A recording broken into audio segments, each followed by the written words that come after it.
Good morning, everyone. Welcome to IT Live, brought to you by Academy Sports and Outdoors, Texas Homer, Coach Dub, Eric, Monday Morning Live. Y'all know the drill. We're going to talk about the future of the Texas Combine, and then we should probably have a couple more guys on this year's squad that is in that Combine. And then we're going to talk about what we want to see as spring ball opens next week. What are good indicators? What are things we want to hear? But first, head over to Inside Texas. You can join for just $1. The link is in the description. Would absolutely love to have you over there. Quick thoughts, guys. I told you the meme of like trying to sort out like what did Manny Muhammad run, and just all this world events are occurring the whole time. And I'm like, oh, nice, Manny. So that was fun on the feed and context of seeing all that. But what are some things that stuck out to you guys about Texas players at the Combine, or who did better than you thought? Oh boy, I'm gonna go with look. I didn't know Michael Taft was gonna run a 4.50. Honestly, I thought that was a really good time for Taft, man. But you take that with his smarts on the field, like I thought he did really, really great. I'm sure he bumped himself up in the where he'd probably be drafted at, right? So Yeah. I don't think you can kind of account for that type of guy in the room, just what he brings to the table. But he add that kind of speed to it, I guess, because he's healthy now. Man, I love to see I love what Michael Taft did. I didn't expect Manny to run 4.4 too. I didn't know. I thought he was like 4.45, 4.48, somewhere around there. But man, he surprised me. So I don't know, man. I think everybody performed well. I was hoping Gilbo ran. Like you went to the combine. Like I was expecting you to run. Yeah. I thought you needed it. So but he must be dinged up. A lot of these guys aren't healthy after the season. We've seen a lot of guys have cleanup surgeries. Manny's the obvious winner to me. Is that arm length and that speed? I predicted he would run 4.45. Would he run 4.42? Yeah. I put 4.53 for Taft. I changed it from 4.49. I was like, if I do 4.49, people are just going to say I'm being contrarian. I should have left it at 4.49.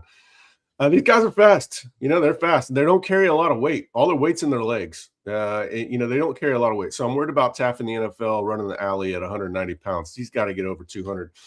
But some have talked about Muhammad playing nickel. Well, he's going to have to bulk up. But 32 over 32 and a half inch arms. Cassius Howe would pay top dollar to have arm length like that. There's a lot of edges that Ruben Bain had 30-inch arms, and you're talking about Muhammad being 6 foot tall, 32, and he moves like that. And he had a really good 10-yard split too. That initial quickness, we all know how important that is at playing cornerback. So I mean, I would take Muhammad at the end of the first round. And last year I said I would take Makuba in the first round. He rewarded me with that sentiment. I would take Muhammad at the end of the first round because I've never seen him beat long at Texas outside of maybe his head was in the wrong spot on a double pass, right? The Clemson double pass. I just don't recall him ever being beat by speed. And then we see the time 4.42. He makes it look easy. I think a lot of times Brennan Thompson got him, Mississippi State. Brennan Thompson got him, and Brennan Thompson was the fastest guy. The fastest guy in the combine. Yeah, fastest guy in the combine. So okay, yeah. So if he got him, okay. And that was the one game I missed. I did see the replay of that game. Remember, I missed that game. Yeah. But yeah, I think part of Manny was like, oh, he's a technician, but he's that too. But he also has the speed. And then another thing we don't talk about enough because he plays corner, but he's known for having a super high IQ, like Taft. So we remember the double pass. Whatever, man. Everybody gets beat. I saw Jamal Adams spot on a double pass in high school. I guarantee you, he remembers it against Keller Fossil Ridge. And Jamal Adams was obviously a very cerebral player. So that happens. I'm taking Muhammad at the end of the first, man. Ooh. Ant Hill, man, what a crazy linebacker class, dude. Like, if Hill could have came at any other year, dude, but they have like some cyborgs at linebacker this year in the draft. Like, perfect rated athleticism. Yeah. Pretty insane. Do you see the picture with the Styles and their dad? Yeah. I mean, but athleticism is just off the charts, man. Look at these high school. Look what these kids are running in high school. You got it's common for these guys that are on a 10-1-5 now. Every position group besides quarterback this year came in first in speed. Quarterback was second, but in 40s, every single position group was first all time in speed. No, what do you mean all time? What were they going like an average 40 time between everyone? Every single position group besides quarterback was the best we've seen. If you cover recruiting long enough, and Charlie's been around football enough, you just see the evolution of man right in front of you. You go back to the 1980s, and nobody could believe that William the Refrigerator Perry weighed over 300 pounds. Now you can't go to high school in Texas and not find a freaking offensive lineman that's 300 pounds. They're everywhere. But the speed to me is improving so rapidly. I just, I don't know what to make of it. And these verticals, man. I mean, I knew Eli Stowers was going to jump out the gym because he was a 7-foot high jumper in high school. By the way, I always said tight end was his best position. But the speed and the explosiveness, Styles jumping 40, 43, 45, whatever it was. I mean, it's just freaks, man. Yeah. I'm curious to see what they do with Styles now.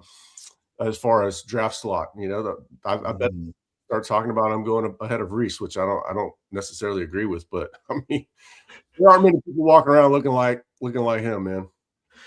Does the second Arkansas quarterback make the change to receiver? I think Matt Jones ran 4.37. They moved him to receiver when he got to the NFL. Will they do the same thing with Taylor Green? Because I knew he was that fast, but I don't think most people did. Do we know what? I mean, obviously it's out there. I didn't see it, but do we know what Taylor Green weighs? I can look it up. I have to look to see how much he weighs. Is it like 215, 220? He's on the, he's kind of on the leaner side. I wonder if a Stowers move might have been beneficial for him because he's not going to play quarterback in the league. So if this works, the NFL website likes to crash my computer. He's 6'6", 227. I don't know, man. Can you put 20 pounds on and give him I would look at tight end. Yeah, it was a fun draft. Everybody's like, this draft sucks, but then you came out with the most incredible group of athletes. Someone said that, and I don't know if they were like, are we just selecting for the fastest guys and putting them in the first? Is this a little bit of selection bias too, where they're just like, if you're that fast, we're gonna put you in the first round too. So we got to see. But it was an insanely athletic class, especially linebacker. I saw a tweet. It's not funny, but it was kind of funny. If you go by the fastest 40 times ever by a wide receiver, the guy said, there's more guys in the top 6 with vehicular manslaughters than there are 1,000-yard receivers. Yeah, because you had Ruggs and you had Stallworth. Yeah. So I mean, if you just, we all know Xavier Worthy is capable of a 1,000-yard season. Yeah. That's obvious. But John Ross is a guy that didn't work out for him. There's just a lot of speed guys. So you better have the skill. Right. What did Odell Beckham run? He was fast and quick. I mean, Amon-Ra, those guys are just real receivers. So it's great that you have the speed. Jamar Chase is a pure, naturally born wide receiver, and then yes, he's fast. But you got to have the receiving skill. So it's not just a speed. It's not just a track meet. It's not Al Davis, taking Darius Hayward Bay number 9 overall because he was the fastest. But that's why I think it's selection bias too, because once you start getting these receivers that are consistently in the 4.3s, now it's an arms race. So now you're drafting DBs and linebackers that can cover 4.3, and so then you just get this compounding effect of everyone has to be super fast now, not necessarily the best at their position, but just fast. So the league is no question there. They are getting quicker. You hear the Bills GM say, I guess something about Cornell Tate. He's not that fast. Probably wouldn't draft him. Yeah, that's where I'm you're getting insane, man. Watch Cornell Tate. But skill matters, and there's so many different ways to separate. These guys aren't separating on a 40-yard dash. They're separating the top of their stem with coordination and quickness and footwork, and technique matters. How do you win off the line? I mean, there's a lot that goes into these positions for sure. Drew Kelson, our main man, says there are a lot of safe defensive draft picks developed under PK's defense. Not all stars, but would be solid pros. I agree. Yeah. I think Muhammad's going to be an NFL starter for a long time. Jelani is the one I want to see him really break out. I guess we're going to talk about him when we talk about next year's combine. Next year's combine looks a whole lot different. Yeah. Kelson mentions Matt Golden. I thought about Matt Golden too when I saw that list of fastest 40s and not having a 1,000-yard season. Yeah, Golden's definitely going to get there. Yeah, Texas always tests better than I realize. And so I should probably learn that at year 6 that they're going to test better than I realize. But next year it's a little bit of a different story, like Eric said. So these are potential combine guys. These are almost all guaranteed to be there. And one thing I mentioned in the opener here was in the opening paragraphs where that I probably should have called my Jets a little bit on the team just because they weren't going to have as many guys in the NFL combine as normal. But obviously this year's a little bit different because Trevor Gooseby could have been in Indianapolis if he wanted to be. Arch Manning would have been the number 1 overall pick if he wanted to be. But we knew that they were inexperienced. So there might have been plenty of talent last year, but it wasn't right where it needed to be as far as experience. This next year is going to be a very talented team and a very experienced team, as you're about to read. Yep. And normally I can be a little cautious, but when I see stuff like this is where I feel good about Texas this season. All right. Number 1, Arch Manning. If we need to explain Arch Manning for the 1 millionth time, but he's a really good quarterback, and he should go very early, if not numero uno. Well, the latest anybody in his family has ever been drafted at quarterback is 1.2, and normally there's no sample size for these guys. You know, Mendoza doesn't have anybody play quarter. I mean, it's just no sample size for him. Well, with the Mannings, there's 3 of them, and so I said when he's a junior in high school, he's going to go 1-1 overall when it's time for him to go, and that's exactly going to be the case because no GM is going to pass on him. They're going to be risk averse, even if they think a quarterback in the back of their mind is better than them. There might be a guy that says, "Hey, I think Julian Sain is going to be a better pro." Nobody's taking Julian Sain over Arch Manning. Yeah, the Arkansas back. I told you I love that Arkansas back, and then I saw that and blend of size and speed. Arkansas just prints these guys, and I don't know what. And it's through different coaches and all. There's something about the Arkansas backs. I would just tail their picks. Whoever they offer, I'm offering Arkansas's back. Yeah, he was a portal kid. Yeah, he's New Mexico State, right? Yeah. It's absurd. How do these guys? With the advent and the proliferation of huddle, how do these guys fall through the cracks? Yeah, dude, a guy that nails the combine it's like, how did no one see that guy until Arkansas did? That's crazy. All right, Raleek Brown. Here's part of my conspiracy theory where I think that they want speed at the combine. So if Raleek Brown is on the cusp and it's another running back and they think he's going to run faster than that running back, Raleek Brown's going to get that invite. Yeah, I agree. They're selecting for it clearly. And he's only got 1 more year, right? Right. Yeah, he's a senior. Okay, cool. I've got early entry next to the guys that have extra eligibility. Cool. Raleek Brown. Someone mentioned Cam Coleman earlier. We'll mention that part of your question when we get to spring ball, by the way. All right, Cam Coleman, I think he's going to enter early and go pro. So any thoughts on Cam Coleman? You guys think he's good at football and stuff? Next AJ Green, I think he's probably going to run a fast time once he gets there too, right? Have a chance to kind of train at it, but add that with everything else he has, man. Yeah, he's just only going to improve his draft stock next year. He's going to run a good 40 because he's going to be trained up, like Charlie just said. He'll have his steps down. He'll know exactly how many steps it takes. He's going to have it refined down to a science. Like low 4.3s, or like what are you guys thinking? I think he could be like 4.37, something like that. 4.37 to 4.4. Now remember, it's kind of like Adonai. Nobody thought Adonai was going to run a 4.32 or whatever the hell he ran. Yeah. So because you didn't really see him. These guys that are more run and catch, you don't really see the speed after the fact. Like we all can see Wingo as a blur after the catch, right? You don't really see it with Mitchell and Coleman. This year, I hope we do see more of that with Coleman. I think there is some yak. You know, I think you noted when he was when Texas got him out of the portal that there wasn't a ton of yak there. Part of that's quarterback play. Jackson Arnold was very poor. Well, and the most boring route tree I've ever seen. It was just like he just ran 3 routes and they were all vertical stem, so there was no yak ability. Yeah, I'm looking for, and we're going to talk about this in the spring, what we're hoping to see. I do want to hear more about that ability after the catch. Yeah. Gooseby, man. Huge grab to bring him back. Are y'all hearing anything super early on the NFL with him? What? We think he would have gone in the first round this year. I was hearing 20 to 30. But they want, it's kind of like Arch. They're not going to the NFL when the NFL is ready for them. They're going when they're ready for the NFL. It's all about hitting the ground running. Kelvin Banks was ready to roll, man. Kelvin Banks was ready for the NFL as he was for college. Gooseby's still a young guy. And hadn't played as much as Kelvin. And so that experience is going to go a long way this year. He wants another year to get stronger. He's definitely focused on lower body strength, especially with, he's coming back from upper body surgery. So he can still work his legs, but that's the whole goal for him. And he's a maximizer. So another offseason is going to go a long way. I think that the combine is going to fall in love with him, because he's athletic, but he's also got that length that, how much did we have to hear about Kelvin Banks and his arm length? Yeah. When really it should have been all about Will Campbell. And Will Campbell did have those knocks, but man, it got old hearing that Kelvin Banks should be a guard. We're not going to hear any of that about Gooseby. Yeah, that was nuts. Also, he'll pass the interviews well, and then if left guard improves, he'll look better too. I mean, there's some angles where he's trying to save the left guard and stuff like that. So his tape will get better too. They shore up that left guard spot. Yeah, so. he'll be able to start. I think at minimum he'll be able to start at right tackle as a rookie.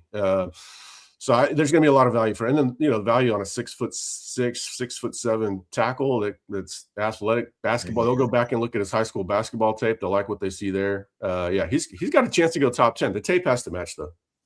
Yeah. As soon as I would I was gonna say I don't know about this. I just have to see what he does this year. Yeah, I don't think he's gonna. Right now, I would not guess that he would be there. But if I didn't throw him in there, somebody's gonna say, "I thought you loved Michael Masunas." Well, I do. I've sworn my heart to him, but I don't think at this point I don't think he's going to do the numbers that if they're selecting for speed. Yeah, they're not. Yeah, he's not a 50 catch tight end guy like Jatavian and Gunner. So, but Andrews just got invited, so I'm not ruling it out either. That guy catches 5 touchdowns, and one of them in the national championship game. The profile goes up. You start, you see that he's got the blocking skill set for the NFL. Maybe he'll get an invite. Yeah. I don't know. All right, we're getting to Colin Simmons, but before we do such a thing, let's hear a word from Academy. You can't guard me. You need a break to L tonight. Do you need a break? Ben, your mom called.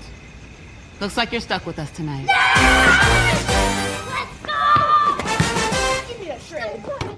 Oh man, that is my life right there. My kid has beat me up all day, every day about a hoop. How come the people down the street have a hoop, and it has to be one that's got the concrete pad and bolted into the ground too? He doesn't want these that and I don't want the ones with the water. Oh, now you got to do construction. Yeah, right. Tell him this is a rolling one. It's better too because whenever he quits playing with it, you can just go hide it somewhere. Yeah. Oh man, but that's that age group and that whole let's go after everything. Oh my gosh. I know, dude. It's brutal. I hear it. Nieces and nephews. It's the 6'7" thing and the let's go. Oh man, everything. It's pretty tough, guys. All right, Pizza Hut and Mountain Dew. This guy that gets it. All right, Pizza Hut and Mountain Dew. Yep. Yeah, sleepovers. Edge, Colleen Simons. I think he should be pretty solid, guys. This guy has a superpower. If you haven't seen, he's the fastest off the line in the whole world, man. There's very few players with superpowers. Like whenever you're doing like an eval, it's insane what he's able to do. We'll see what Muschamp utilizes him for. Watch our football series, and you can. He's gonna have a Sonny or a Styles type 40 next year. I feel like he's gonna have a low 4.4. Yeah. He's also one of the funniest guys on the mic ever. He has supreme confidence, dude. He could do WWE. How confident he is on the mic. So.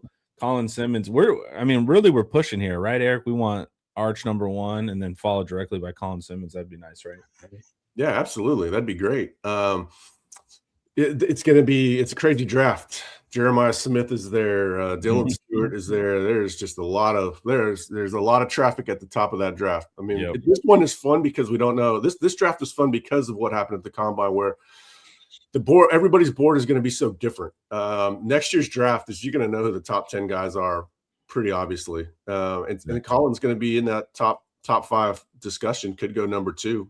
They're going to take Jeremiah Smith. There's no question. It's going to be like Arch Smith, and then we got to figure out what happens. Yeah, it's probably going to be Smith too, but it kind of depends on who's drafting. But yeah, I think he's not going past 3. Will Anderson went 3, which is obviously looking like a brilliant pick. Will's probably going to be a Hall of Famer. And I think Colin's not going past 3 either. But, there might be some team that falls in love with old Dylan Stewart having, more length or whatever. But I think pure football player Colin Simmons is the pick.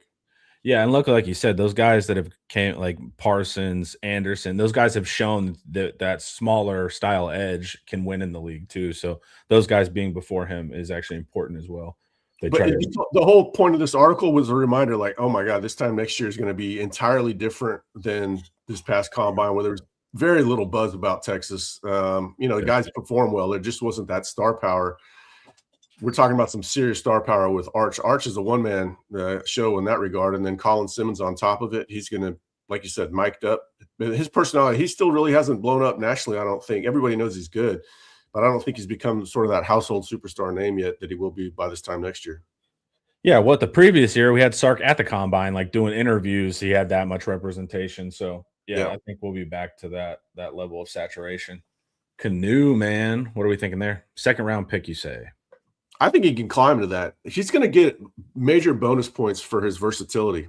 He can play up and down the line. He's got length, toughness. He's going to win them over on the in the interviews. The background check that all the scouts and the GMs run with Texas coaches, and strength and conditioning, he's going to come back A+. A lot like it does this year with Anthony Hill and Michael Taft and some of those guys. Trey Moore had a great combine. The background check stuff is going to really work in Canoe's favor. He's a guy that you don't have to worry about. You draft him, you don't have to worry, what's he doing at night? How's he going to be in the locker room? He's going to do his work and go home. And he's going to have a good year this year. Now, how disruptive can he be? That'll define where he gets drafted. You got to make plays behind the line of scrimmage with his body type. Which we'll have to see, because the mint front's not really about making plays behind the scenes. So that's going to be, we're going to have to see kind of how guys get deployed here. We're hearing a lot more about 4-man front right now, and that's where we're saying that this is what this these guys are built for, is more of the four down, right? So yeah, we're hearing a lot more about that as far as it's early install. We're going to learn so much more over the next 5-6 weeks. But right now, I mean, it should be 4-man front. You got to use Colin. You got to, right. Hero built for it. I think Alex January is perfect for it. Oh, we'll talk about January in a little bit too. But this next guy is more of the mint front, right? Yeah. Yes. Correct. So you got a big zero technique space eater, 340, 330 type body size right on him. So he's that traditional plugger that can keep linebackers clean. If he can just play his way into ability to play more reps, we're going to rotate. We always have. Well, maybe because PK is gone now, but if he can just get a little bit more consistency and being able to stay on the field a little bit more in shape at that size, then for sure he has the unique God-given nose tackle body, right? I wouldn't even say God-given. He earned it. He earned it. He's not just – he earned it. He put some work in the kitchen. What do you guys think? Yeah, and he's going to be positional fit for next year for somebody in the NFL. You can look, if somebody wants to go old school, have the Vince Wilfork type of defensive lineman, that's your guy, right? You know what I mean? He's not going to play every snap, but I think he can earn himself some money this year. Because people watch film, teams watch film. It's not about the stats for this guy. Like, what do you make? Do you make everybody else around you better? And clear up space for Biles and Tyson Smith to make plays. So he's graded on a different scale than everybody else, but I think he can do it. Yeah, sometimes those unique fits end up helping you a lot because you're rare. He made a great decision to go to Texas because it's exactly what the roster needed. And he's not going to have to play as many snaps as he did last year. He's going to be able to rotate. Always call it duty cycle. Get as much out of him as you can, but at a high level. You want 30 snaps out of him, not 45. Yeah. Rasheem Biles, my dude. What do you have here? Late first or second early round? Yeah, I think that's fair. He's light, but like I said, we're selecting for the fastest pass coverage linebackers, and he's definitely one of those, right? So that's going to bump him up. He's light, but he's physical. He's tough, and he's densely built. I think that density kind of like, okay, if you're just talking about how much muscle do people have, he's going to have more muscle than a lot of guys that weigh 240 pounds because all he is muscle. From what I hear, I haven't stood next to him. I hear he's got pretty good length too. But yeah, he's going to get a bump just because of the athleticism and coverage. That's what they're looking for. And I think he's going to play pretty well between the tackles. But there probably will be some questions about his size, especially when some of these safeties are coming around at 220 pounds. But I could see he's probably a second rounder. But and the NFL devalues linebackers too, so that kind of hurts him. But I think he's gonna have a big year, and we don't know if. We don't know from there. Because, right now here he's about 220, 200, maybe 225, but around 220, pretty light. He's gonna have flash tape though. Like that's gonna help too. Like he's gonna pick six something for 70 yards, right? And so you're actually gonna be able to see his speed in context, running open. Those kind of things matter too. I mean, that was all the Pittsburgh tape that you were like, he had like 5 or 6 huge plays he made. Yeah, everybody raves about the other linebacker from Pitt who did well at the combine, right? And so, I think it falls in line with Biles. He's going to have a even better year, I think, at Texas, right? And so how they use him, and so I think he'll shoot up draft boards, and then he'll be the guy that everybody goes ooh and ah about the combine because he's the linebacker, but he runs a very, very fast time, has a great vertical and broad jump. So, yeah, I think, he's going to turn some heads. All right. Sorry, my father-in-law is texting me about horse contracts, and I'm not able to make horse contracts right now. All right, Brad Spence. This is somebody too. You say not guaranteed to get an invite, but he does have some NFL attributes. That's exactly what I would say, Eric. That there's parts that scouts are really going to like about his game. Yeah, his downhill ability on the blitz, his body, of course, just ability to get after the pass rusher or after the passer. That goes a long way too. We're like, can he play the run? The NFL's like, can he get after the passer or can they drop into coverage? And we know he can do one of those things pretty well. Yeah. Coach, any thought? I think he's a forward mover. I think the edge thing, you can put him at linebacker. I don't think he's awesome in the drop back game, but anything going forward, I think he shows special. Yeah, he's just a thumper, man. He's a thumper who likes to go forward. I think that again is one of those. Do you need a run stopping linebacker at the next level? And I think that's where he kind of fits. He's just that thumper. Wants to come downhill, short yardage, goal line situations. They're running the ball on first down. You want Brad Spence in the game because he doesn't mind taking on the offensive lineman whatsoever. And he gives you the pass rush too, right? Yeah, so very good play strength. I mean, he looks strong, but he is strong. He's got strong hands. I'm curious to see what happens with Trey Moore because I think the same sort of teams are going to be looking at Spence after this next year. I think Texas is going to use him similar to how Moore was used. And Moore's, what Trey's hearing is that a lot of teams want him as like a hybrid defender. So I think that's going to be what Spence gets to look for. But I don't know if he'll get to the combine because Colin's going to eat. Colin takes up a lot of oxygen on the edge, and then he's got these two linebackers, including Anthony Smith in Biles, that are going to play a lot too. Jelani, man, yeah, most talked about players. As soon as he made that interception earlier in the season and went up to God, that's where you're like, okay, combine scout check. They're already good about drafting him. I don't know. What do you guys think he'll end up running? 4.45, maybe 4. I don't even go lower, dude. He could. I think he can go lower too. This might be. He might. I don't know. I tend to forget. Like, okay, well, Texas. What do you think he'll run, and then what's he going to run after being at Texas for 4 years? That's what I was going to say. It's like they always are like 0.3 faster than I think they are when they come in the combine, especially the amount of running they do, dude. Yeah. But yeah, if Jelani can avoid balls like hitting him in the chest and stuff and turn them into interceptions and playmaking too, then he'll get a lot of extra. He's known for having great ball skills in hand. So I know he's had a couple misses or whatever, but he's got the skill to go up and get it. Not necessarily like Makuba, but he does have that. He's got the ability to go get 5 picks. Yeah, it's insane how long this list is. All right, this is crazy. All right, Lawrence Seymour. If we get him, there's a chance he can make it in. It made sense. He was a highly rated recruit, right? So they liked his Metro goals.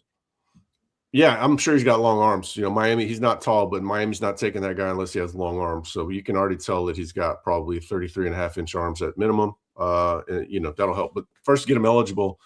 I think this is a break where I said, okay, these next guys, the below list are guys that could very well go pro. But for one reason or not, I didn't. The guys above, they're either out of eligibility or we know they're going to be there.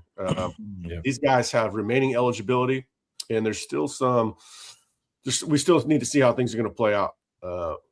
Hollywood Smothers, he'll probably be more productive than Malik Brown. Does that mean he wants to go pro? I don't know. Yeah, he's got the speed, but he's also got the skill. He has some of that. The Miami player Tony, his movement in inside screens. Smothers has that where like there's like 4 guys around him and he's like the Terminator, like calculating that and getting around like that. A really exciting trait that he has too. Yeah. All right, Wingo. Oh boy, I think Wingo should be a 4-year player, but also he's got a lot of NFL ability just because he's big and fast and strong. And I said right here, I'll take him on the 49ers right here for that Deebo Samuel role. Right. I would be thrilled about that. But I do hope that Cam Coleman has his moment in the sun this year while Wingo, takes a jump from last year. But I think he needs 4 years to become a complete wide receiver. And I do believe he can get there, but it'll probably require another year after this one. But he's an NFL obvious, like Chris Bell, the Louisville guy that's going to get drafted highly and would probably go into the first round if he didn't hurt his knee. I mean, Wingo can do all the stuff that guy does. You said it perfectly. If he wants to go out this year, go out as a role player, and then hopefully in 4 years he can be a more complete receiver. Coach, what do you think? Yeah, unless he just absolutely just goes off this year. And he's like, I can't come back. There's no point in me coming back type of numbers. Because Cam Coleman's going to get a lot of attention, right? He may just take off numbers-wise and like, you know what? this is my best year. I need to go. And he has all the tools to go pro. So and NFL guys don't care, right? He's so athletic, he can do everything. Like we can coach him up and whatever little bit we need to coach him up on, we can get him there. They probably feel like so. I don't know. Depends on what kind of season he has. If you ask me, if he goes pro or not. It's more his decision, like you said, because all the raw materials are there, and NFL coaches are arrogant. They're like, we can solve that in 5 minutes, which is not true, but they'll do that. So it's going to be up to Wingo, right? If he wants to develop more, because they'll take him, no doubt. Yeah, and another guy that's going to get most of these guys are going to get really good reviews from the coaching staff. Siani, man, he has good tape, NFL size, and plays a valuable position. I think that sums it up. He moves really, really well in space too, man. So he's going to have all this stuff they want from a tackle. Yeah, some of these guys are going to go early. I mean, especially if they have the year that we want Texas to have. Some of these guys are just going to leave early that people aren't really talking about right now because they have the talent. And I think Siani is probably there. I want to see a little bit more of him. But, I know Alex January is an NFL player. It's just, is he a 3-year player or a 4-year player? Yeah. True. Yeah, I'm really excited to watch January this year. All right, Ty Anthony Smith. No matter what he does this year, he could benefit from a senior season. I agree. There's a lot of NFL upside here.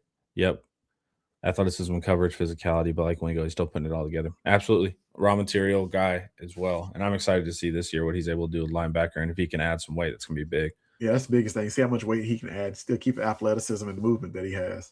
Yeah. He's got I don't think the average I don't think the Texas fan realized how long that guy is. He's 6'2.5", 6'3". Some of these guys, some of these linebackers, there's a difference. A real 6'2.5" guy, that is tall and long. It's a huge difference between a guy that says he's 6'2" and you stand next to him at 6'1".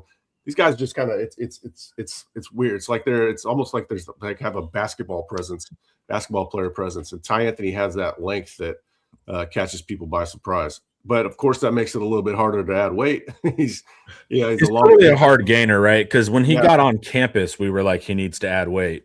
And now we're going into year 3 saying he needs to add weight. So it's kind of like it feels a little over-shony in that regard. He's one of the hardest workers in the gym that we hear about. Him, Lance Jackson, Hero Canoe, 3 guys that immediately jump to mind.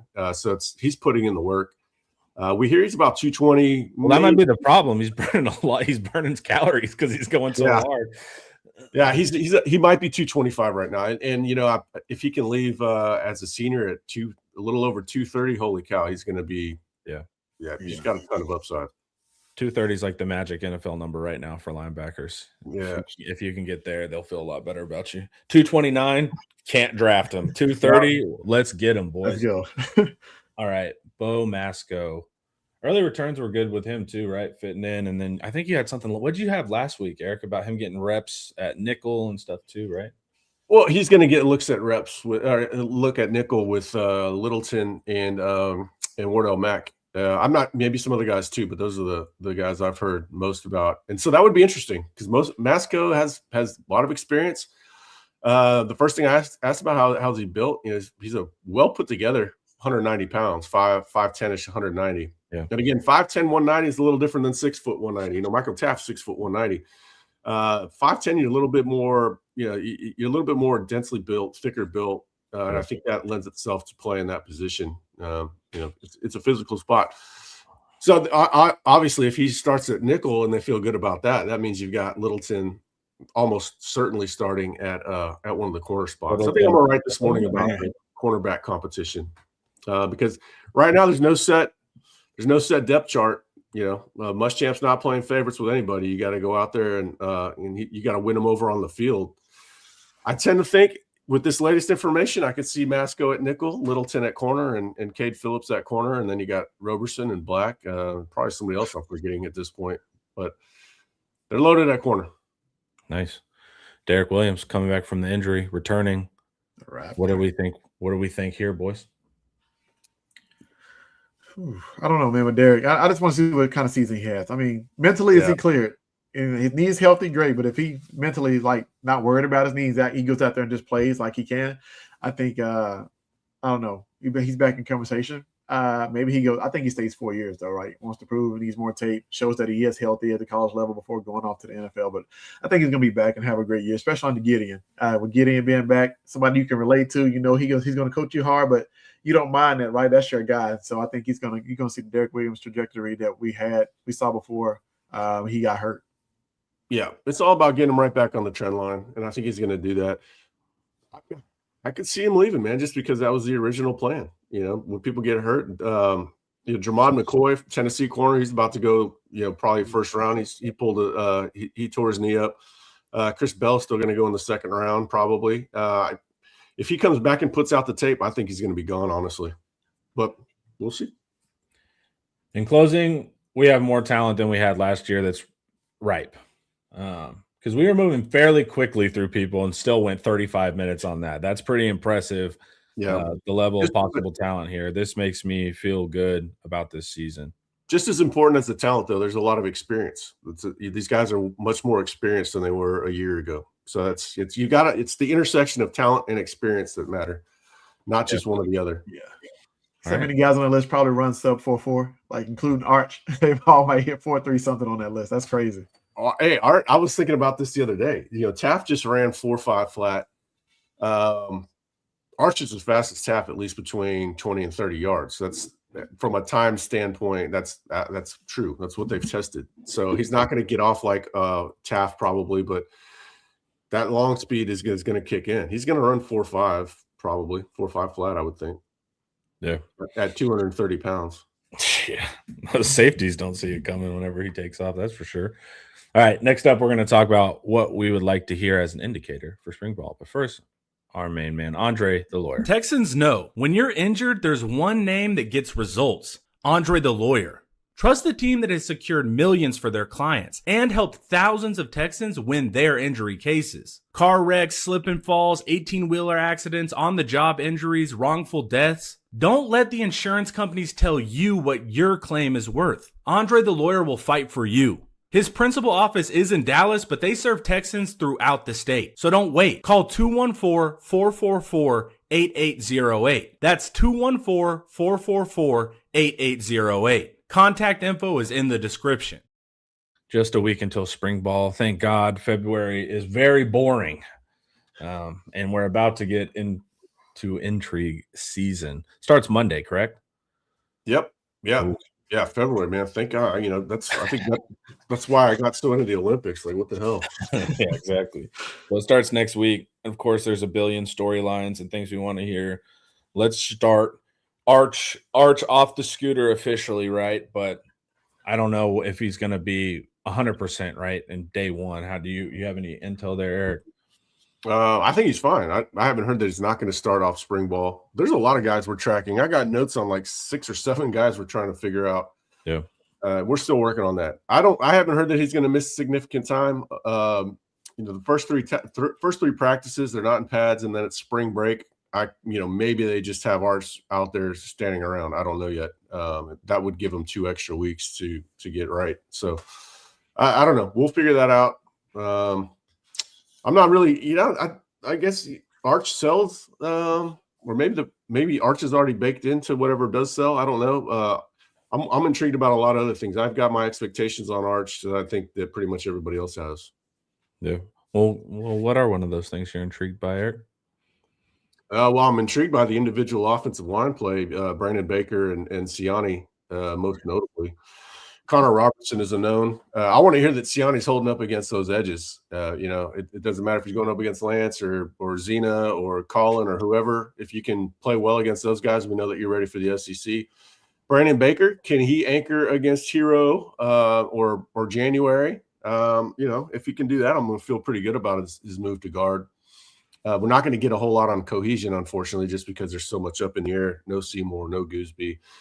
And then, of course, hey, who's the front runner at guard? If Seymour's not eligible, or even if he is eligible, you still need depth. So, who emerges? I'm interested in what – to me, when I look at the parts that they have to work with, Jordan Coleman intrigues me the most, but I don't know how quickly he's going to be ready. And Charlie knows both those Coleman guys well from their recruitment. I think they were undervalued because, my baseline requirement for a 4-star athlete is a big kid that can move his feet, and that was both those guys. Yeah. He had some bend to him too. I think I went by and during off-season workouts, he can get low and bend. He has some flexibility for big guys. I think the biggest thing for me is I know they're in shorts and t-shirts or helmets. I want to see how the secondary communicates. Like, I know you got a lot of film work, but I want to see how well they can kind of apply it to the field early. Can they talk and get everybody lined up against the offense? That's what I want to hear, right? Because I think that's the most important thing. You can't communicate in the secondary, then that's how you get beat deep, right? Or give up explosive plays or whatever. So I want to see how the guys communicate in the back end. Yeah, it's especially big. Not only are you adding, Muschamp, bring him Gideon back, but you're losing Taft. So somebody has to step up back there and take that role. It'll be Jelani. How good is he at it? And who's talking back to him? You want to hear what DBs are barking back to him, because that means they understand it. If they're not talking, they're thinking, and that's not good. Yeah, you want to over communicate. There's like a protocol in Muschamp's playbook of like the linebacker says this, and then it's echoed by these groups, and then the safety says this, and it's echoed by this. So you should see the head turning and all of that stuff. That's always a good sign. And we've been covering Muschamp's coverages. You got to communicate, man. It's going to be a big factor.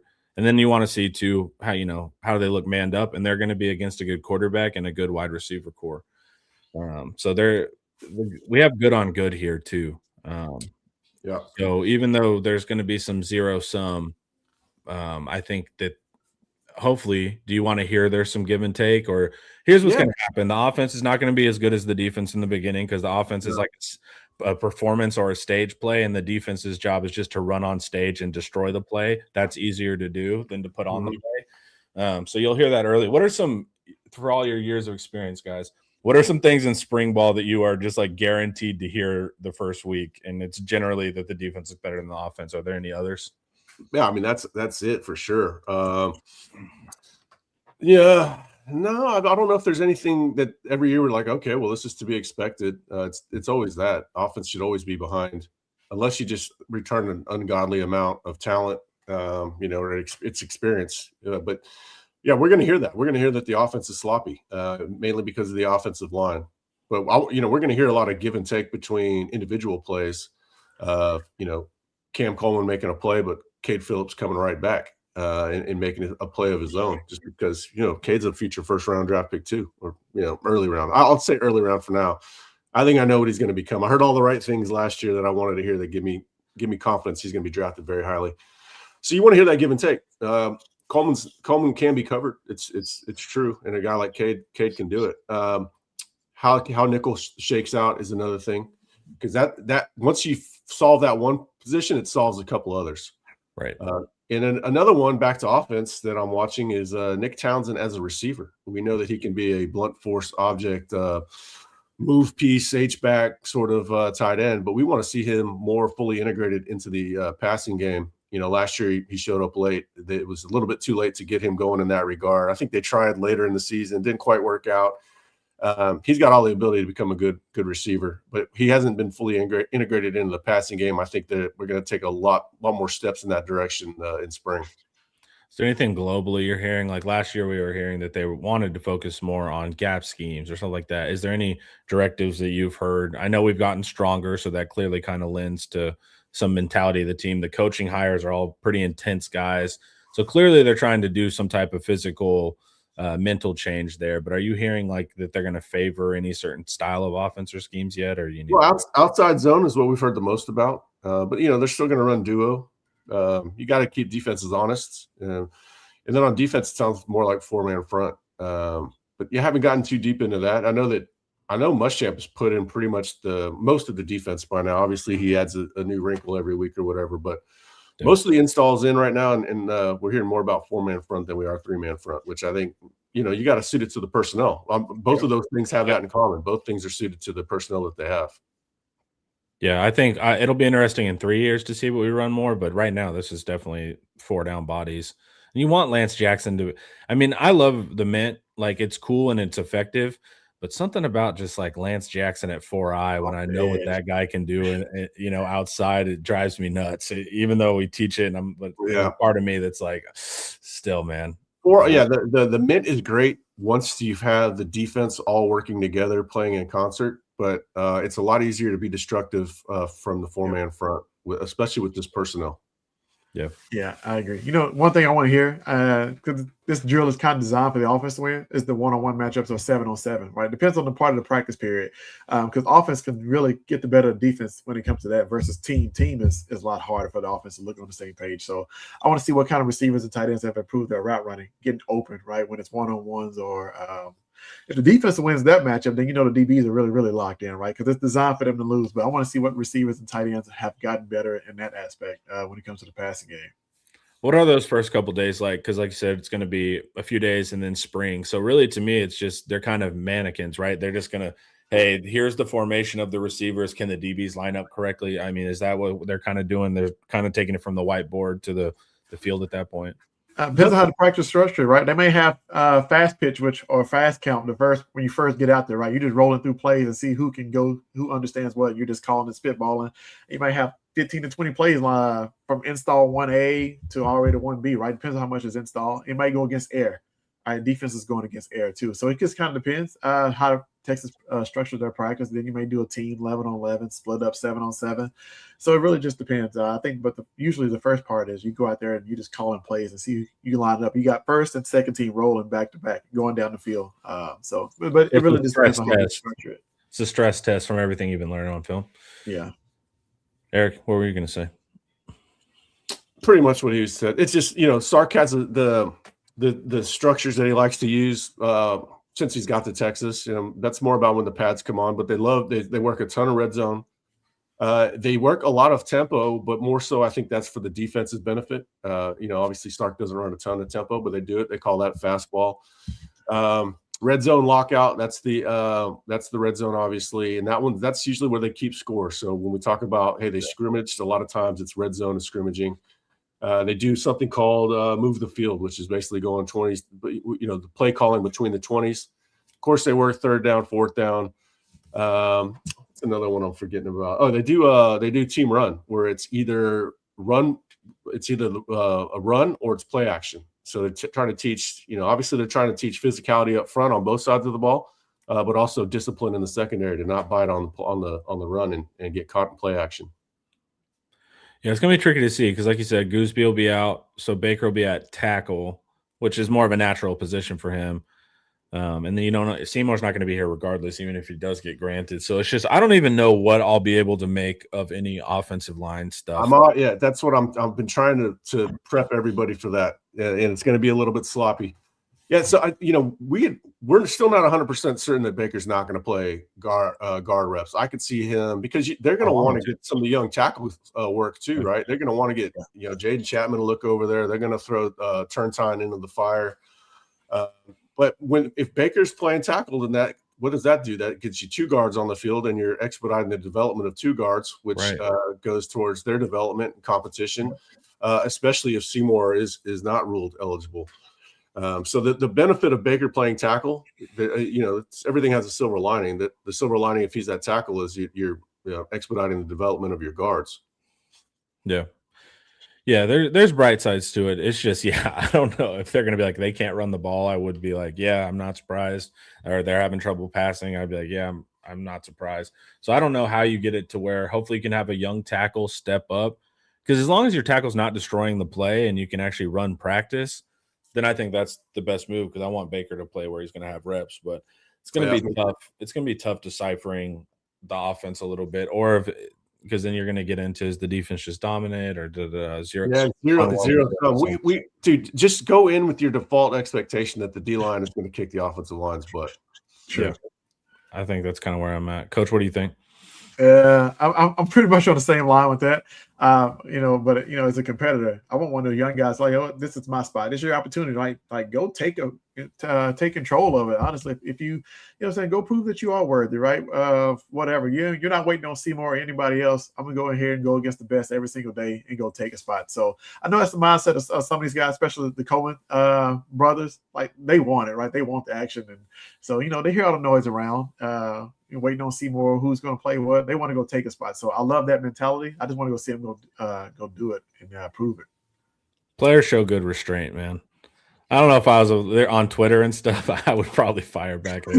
If players crack me up, they're always like, we don't pay attention to the media. Y'all are liars. Y'all absolutely on Twitter and watch the videos.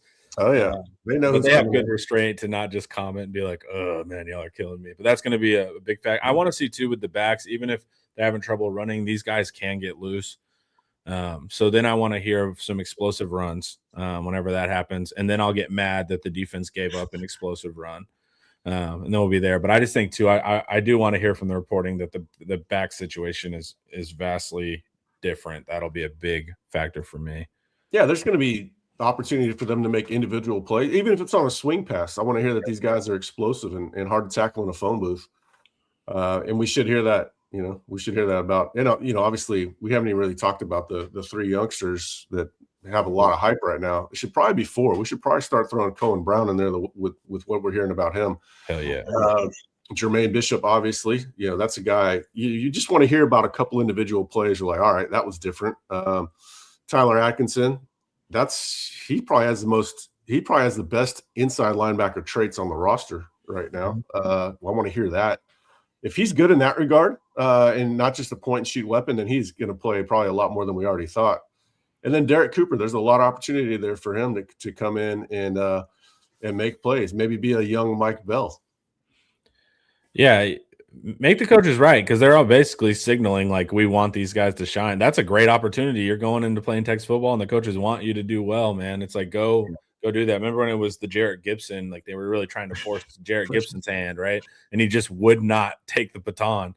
But when they're sitting there saying that, man, as a young player, take that opportunity, man, because and also with the shuffle at defense, like you have a real opportunity, right? Linebacker is thin. Like there's no better situation for Atkinson if he's ready, and he's been training like a pro athletes for years now. So that's a major factor. I'm trying to think of any other pieces, maybe 12 personnel, like a true 12 with Mizunis and Shannon. I know Sark won't play necessarily 2-12, but maybe in a goal line. I do want to hear about those guys blocking, but more kind of in an individual sense. Like, did they win their block, right, Coach? Yeah, as soon as if he's setting the edge versus Colin and all those guys that drive him down the field or consistently setting the edge for outside runs, man, that's going to show you exactly what he can do in the season. Because if you can block Colin or those guys, you can move and block anybody, honestly. Yeah, I'm not holding him to the Collins standard, but hey, if you can hold your own with Zena, because I'm a huge believer in Zena long term, or Lance, hold your own, man. A stalemate against a tight end stalemating any of those guys will be. I'd be a little surprised by it, as high as I am on Masunis. Those guys bring it, but I like that Big Ten experience that he has. He knows what his job is. There's no misconceptions about what was brought to Texas for. We'll be checking on that. We'll be checking everything, man. I mean, it's I'm looking forward to it. We're going to have as much coverage as we can possibly gather, and we'll try to put it all together. And every practice gives us new data, and then we put it all together, and then we present it as themes. These are the themes that are emerging. Themes that emerge in spring carry over to August, and then usually those themes carry into the season. So, and it's an ever evolving serial, like a TV show. It's like this week, the offensive line, they didn't do great, but it was a little better than last week. And then hopefully it's, they just keep going on in a somewhat linear projection, but it's not always that case, but we'll see. It's going to be a little sloppy. We know that the defense is going to be a little sloppy too, just because they have, a brand new install, and it is pretty big. There are some significant differences in defense. But the talent and the experience is there. I think the experience is going to help them with the install because this is a much more, a lot of these players that come from different programs. That ability, I think that maturity allows them to download the install even faster. Yeah, and we're getting the spring game. Yeah, you're happy. That's big. But also, I do think there's a psychological component too of like, hey, in a month you're going to have to go showcase in front of 70,000 or whatever, and you're going to be on TV. So I also think there is kind of a build up for players that's different than when you don't have the spring game. And I'll add that to my list. 90 reasons why you need a spring game, man. So I think that's going to be a big factor too. Eric doesn't need it, but some of us others do. I'm excited about it. I haven't heard anybody talking about it outside of Del Conte that in his State of the Union. So I don't know. I've been talking about it. Me and Del Conte. Yeah. We've been the two. It's awesome. You can see it makes a difference. You can see little technique things. If the guy's still not able to run a route, it's probably not going to change significantly. So those little factors are huge. Any final thoughts, fellas, before we exit this here live? Well, I got asked if I know what COD is. I guess in this context, after talking about Pizza Hut and Mountain Dew, he's talking about video Call of games and Call of sleepovers Duty. and Call of Duty. Yeah, I would. We need a game called Change of Direction. Has That your would boy be started to get one of my, obsessed with video games yet? No, we haven't really. I mean, he like whatever stuff he can build on, but not like actual true video games. He doesn't have a Nintendo Switch or anything like that. Well, it's gonna happen, dude. It's coming your way. Is Cam Coleman playing in spring game? Yeah, for sure. Yeah, I mean, as long as he's healthy. Yeah. As long as he's healthy. He's liking it in Austin from what we hear. It's going well. Cool, man.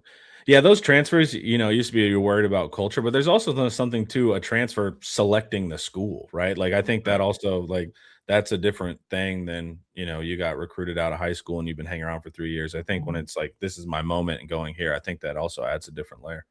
All right, everybody.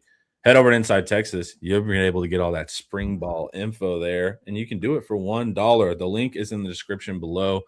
We would love you to join our community.